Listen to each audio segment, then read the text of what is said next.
The message arrived at 2:14 a.m. No subject line, no text, just a 30-second video from an unfamiliar number. Curiosity and unease battled in my chest as I pressed play. My son appeared on the screen, crying. He couldn't have been more than 9. Each sob cracked like a broken cord. Behind him stood a man, her boyfriend, his hand raised high before striking again. The sound echoed through the speakers, sharp and cruel. Then I saw her, my wife, laughing. "Your dad's too weak to do anything," she said coldly. "Call him. Let him hear you cry." The man snatched my son's phone and dialed. My number flashed across the screen. I answered before the first ring ended. "Dad." That single word shattered me and somehow rebuilt me in the same instant. I didn't shout. I didn't curse. I only spoke, calm and even, though the calm terrified even me. "Son," I said quietly, "Daddy's coming. Right now. With friends." Then I ended the call. By dawn, my emergency leave had been approved. By noon, I was on a plane home. Every second that passed felt like a countdown to something final.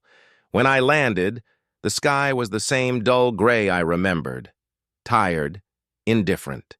My house stood at the end of the cul-de-sac, once a symbol of safety. Now it looked like a stage waiting for the next act. I didn't go inside. Not yet. Instead, I walked to my neighbor's porch, the man who had sent me the video. His eyes were heavy with sleeplessness. "I couldn't just watch anymore," he said quietly. "It happened more than once." He handed me a flash drive. Days worth of footage. Different nights, different angles, each video worse than the last. My son's bruises weren't random. They were lessons. And she watched, smiling. That was when something inside me froze.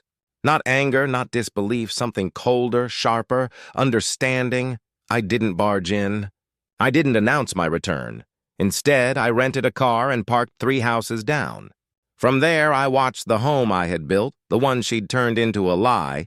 At 6 p.m., she stepped out. Hair done, red coat. He followed minutes later, holding my coffee mug. They kissed casually, like a ritual. I filmed it all. Their gestures, their laughter, every piece I'd need later. Then I called an old contact from my unit, Detective Harris. "I need a welfare check," I said, quietly. He didn't ask questions. By the next day, I had everything: reports, timestamps, witness statements. Enough to prove neglect, abuse, infidelity, and something far worse.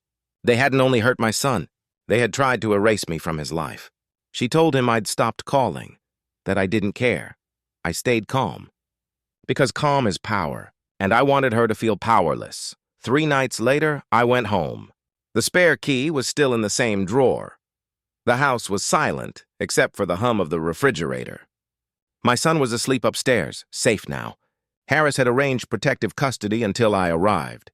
She was in the kitchen when I appeared, barefoot, wine glass in hand. She froze mid-step. "You're not supposed to be here," she whispered.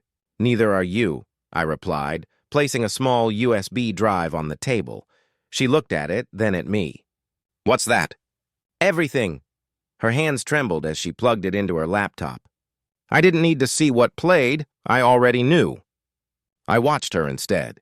The instant she saw herself laughing while he struck our son, her expression cracked, not from guilt, but from exposure. "You don't understand," she stammered. "No," I said. "You don't." Then I walked out, leaving the door open behind me.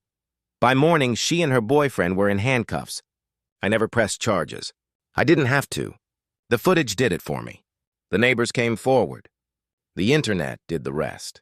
Her name spread faster than the truth. Her job gone. Her reputation ashes. He tried to run. He didn't get far.